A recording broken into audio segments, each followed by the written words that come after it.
Hi everyone.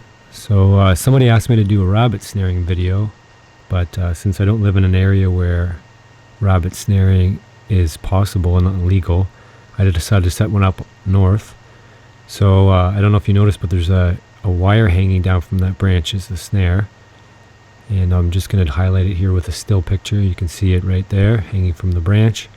So my brother-in-law set this up, Justin, and his little helper's been coming out every once in a while to check it. You can see we put a couple sticks in just to direct the rabbit down into the middle on a well-used trail that they were using anyway.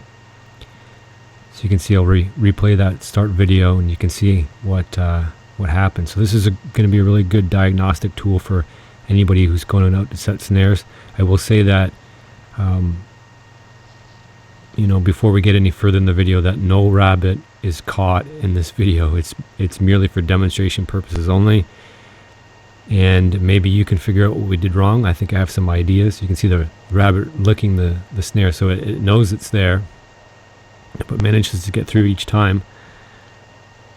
It's pausing and licking. It's probably smelling not only the metal itself from the snare, but also our hands as we touched it, and it slips through again.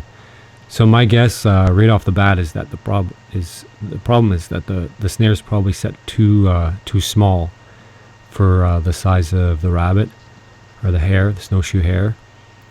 We made it about fist size, but I think probably going a little bit bigger than the fist would be ideal. So none of these clips are duplicate clips except for the start ones. These are all unique events that happened. So you can see how the hare reacts each time. It's kind of interesting that sometimes the hare, if they could figure out a different way, would go around the snare, which is kind of interesting.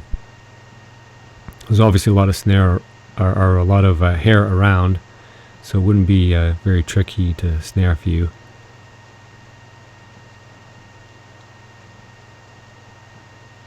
It's also kind of interesting for learning the behavior of hare. You can see that most of the activity is nocturnal.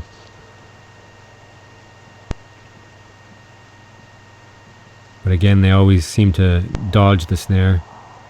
You can see to the left and the right there's some openings, but the hare always seem to want to travel through that well-worn path. So once they get a path, the location is ideal. The setup is ideal. The trail is well used and it's in a busy area.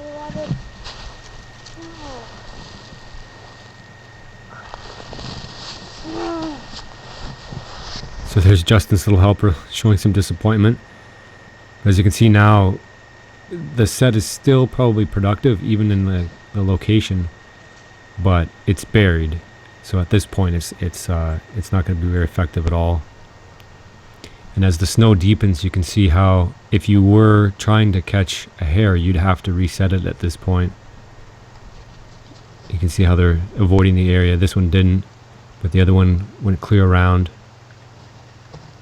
But as that branch gets lower for the ground, now they tend to want to jump over top of it instead of going underneath the branch. So they're hopping over at this point. So you'd either have to dig out the path on the, below, so they would go through. Some do go below, but some like this one's just avoiding it for some reason. They didn't like the set. They smelled it, went around the other side. But they know something's up. Each time they go through, they know something's there. There's something that's not quite right. So again, you'd have to dig out underneath this set, or else block off the left side of the screen, looking toward it.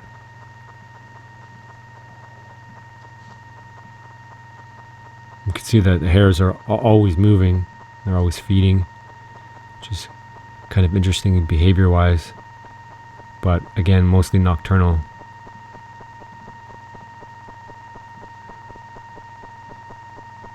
So now they're kind of traveling up into the left. So it wouldn't be a simple matter of blocking that off, and that's what you kind of want to do is block off the other pathways so that the animal won't move. But again, it's not tended anymore. The snare is actually not there anymore. At this point, it's been removed by Justin. So really this is just the trail camera monitoring the area. And that hare decided to go underneath, and this one decides to go up and around. But it's still a pretty good location. So I may still do a hare snaring video if I can. I might be going up north and catch the tail end of the season. So you can keep an eye out for that. But I do want to do one eventually, so it may be not till next season. You can see how the weather changes over time. The snow is all flattened out, not as fluffy anymore. So it obviously went through a cooling period. Now it's more crusty. And the hare just goes right over top of that branch. So setting one below it wouldn't help very much. And again, we get another blast of snow. So the hare are using the area differently now. They're kind of moving around a little bit more on the packed snow. They can get around easier. Just not using that trail as much. They don't need to. So if they can go around something rather than over top of it, uses less energy, they'll do that.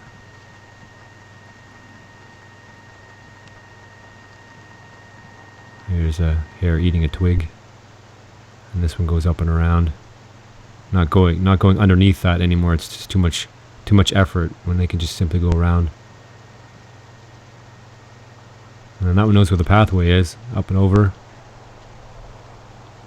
This one goes under but not following a path. So that about wraps it up. Stay tuned for more.